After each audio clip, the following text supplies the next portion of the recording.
जंगल में एक बरगद के पेड़ के नीचे मिनकी सारस और टोनी सारस का एक जोड़ा रहता था। दोनों एक दूसरे से बहुत प्यार करते थे। एक दिन मिनकी सारस ने 3 अंडे दिए। ऊपर वाले का शुक्र है कि आज तुमने पहली बार अंडे दिए हैं मिनकी। हम दोनों जल्द ही माँ बाप बनने वाले हैं। मुझे तो सोचकर ही बहुत खुशी हो रही है। कुछ ही दूरी पर एक लोमड़ी भी अपनी गुफा से उनको देख रही थी और मुझे भी ये सोचकर अजीब सी खुशी महसूस हो रही है। जब मैं इन तीनों अंडों को खाऊंगी तो कितना मजा आएगा। तभी उन दोनों के पास मोंटू बत्तख आ गया। अरे वाह मिनकी, तुमने तो 3 अंडे दिए हैं। इसका मतलब मैं मामा बनने वाला हूँ। हाँ मोंटू भैया, आप जल्द ही मामा बनने वाले हो। और सुनाओ, कैसे हो मोंटू बत्तख? मैं एकदम अच्छा हूँ। तालाब के दूसरे किनारे पर काफी सारा गोल्डन फिश फंसी है। मैंने सोचा तुमको बता दूं। क्या कहा? Golden fish? वो तो हम दोनों की फेवरेट है। चलो हम अभी चलते हैं। वो दोनों अपने अंडों को ऐसे ही छोड़कर बतख के साथ आगे बढ़ गए। तभी लोमड़ी मुंह में पानी लिए घोंसले के पास पहुंची। हम दोनों माँ बाप बनेंगे तो बहुत खुशी होगी, और हाँ, मैं मामा बनूंगा तो मुझे भी बहुत खुशी होगी। बड़े आए माँ बाप और मामा बनने वाले। मैं तो अभी के अभी इनको चट करके उनके सपनों के पलंग को तोड़ने वाली हूँ। ये कहकर उसने एक एक करके 2 अंडों को खा लिया। अरे वाह, कितने स्वादिष्ट अंडे हैं। गले को नमकीन करते हुए उतर रहे हैं। उसके बाद उसने तीसरा अंडा भी खा लिया। वाह, मजा आ गया। आज तक कितने ही अंडे खाए हैं, लेकिन इस मिनकी सारस के अंडों में एक अलग ही स्वाद है। कुछ देर बाद जब मिनकी और टोनी सारस वापस आए तो घोंसला खाली पाया।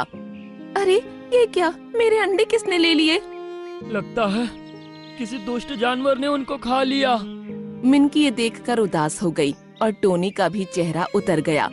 लेकिन दूर खड़ी लोमड़ी बहुत ज्यादा खुश नजर आ रही थी। सारी रात इन दोनों को नींद नहीं आई और ऐसे ही सुबह हो गई। चलो मिनकी, कुछ खाने के लिए चलते हैं। उसके बाद तुम फिर से अंडे देना। अब उदास कब तक रहोगी?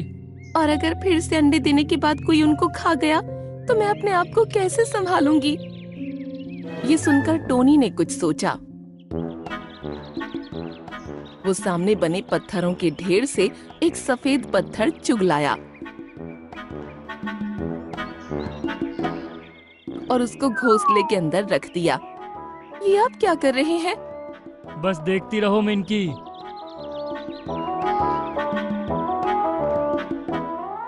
वो फिर से गया और एक और सफेद पत्थर उठाकर लाया और उसे भी घोंसले में रख दिया। ये दोनों पत्थर अंडे जैसे दिख रहे हैं।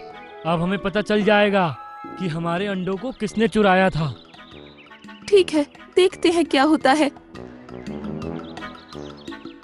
वो दोनों अब आगे बढ़े ही थे कि कुछ ही दूरी पर एक पेड़ की ओट में छिपकर देखने लगे। उसी समय लोमड़ी नींद से जागी। Good morning everyone. बस यहाँ तो कोई है ही नहीं, इसको गुड मॉर्निंग विश करूं। ये कहते हुए उसकी नजर जैसे ही अंडों पर पड़ी, उसका चेहरा खिल उठा। वो भागकर वहां पहुंची।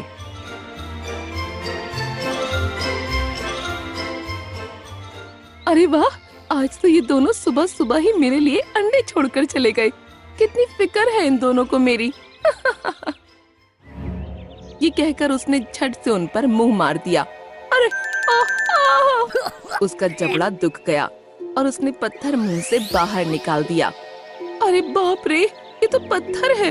ये सारस तो बड़े ही चालाक निकले। कोई बात नहीं, अगली बार मैं चौकन्नी रहूंगी। फिलहाल तो मैं जा रही हूँ। ये कहकर वो अपनी गुफा के अंदर वापस चली गई। बाप रे, ये तो एक लोमड़ी है। हम इससे क्या ही मुकाबला करेंगे। अब तो हमें माँ बाप बनने की उम्मीद छोड़ देनी चाहिए।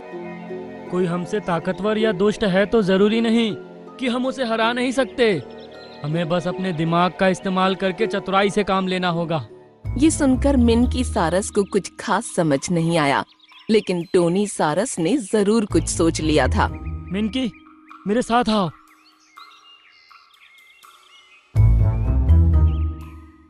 सारस मिनकी के साथ एक गुफा पर पहुंचा, जिसके बाहर एक शेर बैठा था। शेर खान, आपकी जान को खतरा है, जल्दी से यहाँ से चले जाइए।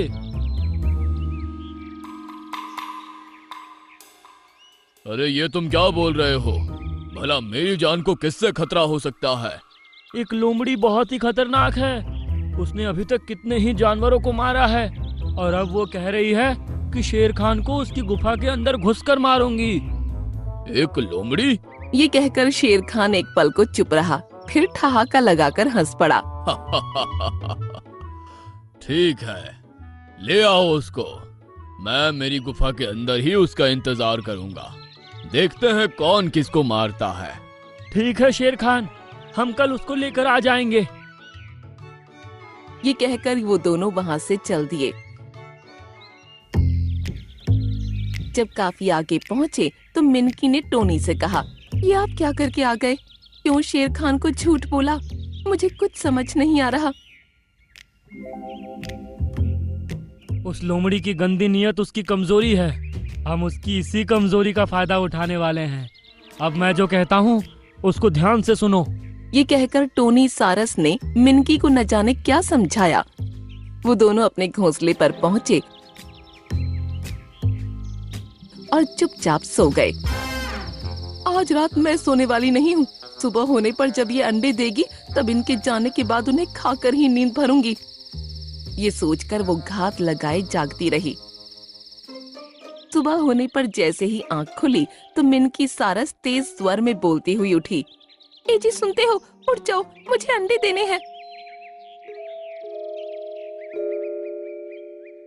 अरे उठ रहा हूँ, क्यों चिल्ला रही हो? क्या कहा इसने? अंडे देने जाना है? वैसे आपका वो आइडिया बहुत अच्छा था कि अंडों को घोंसले में न देकर गुफा के अंदर अंडे दूं। अभी तक उस गुफा के अंदर हमारे 9 अंडे जमा हो गए हैं और अब भी 2 और देकर आऊंगी। ओहो, तो इन दोनों ने गुफा के अंदर अंडे देना शुरू कर दिया है। 9 अंडों का नाम सुनकर तो मेरे मुंह में पानी आ रहा है। आज तो समझो मेरी न्यू ईयर पार्टी हो जाएगी। वो दोनों जब जंगल की तरफ निकल गए तो लोमड़ी भी उनके पीछे हो ली। दोनों शेर की गुफा के अंदर चले गए तो लोमड़ी भी झट से अंदर घुस गई। अरे यहाँ तो बड़ा अंधेरा है, कहाँ हो तुम? मुझे बहुत भूख लगी है, आज तो मैं खूब जी भर के खाऊंगी। हाँ। उसकी आवाज सुनकर शेर खान सामने आ गया और उसे देखकर लोमड़ी की सिट्टी पिट्टी गुम हो गई। ओहो, तो तुम मुझे खाओगी, वो भी जी भर के? आओ, मैं तुम्हारी न्यू ईयर पार्टी करवाता हूँ। अरे शेर खान, मैं तुमको भला कैसे खा सकती हूँ? मैं तो... शेर खान उस पर झपट पड़ा और उसकी गर्दन अपने मुंह में दबा ली। ये देखकर मिनकी और टोनी सारस को राहत मिली। वो अपने घोंसले पर वापस पहुंचे और मिनकी ने 3 अंडे दिए। सच कहा था आपने, दिमाग का सही इस्तेमाल करके चतुराई से काम लिया जाए तो बड़ी से बड़ी ताकत को हराया जा सकता है। कुछ दिन बाद अंडों से बच्चे निकले और इन दोनों का माँ बाप बनने का सपना पूरा हो गया।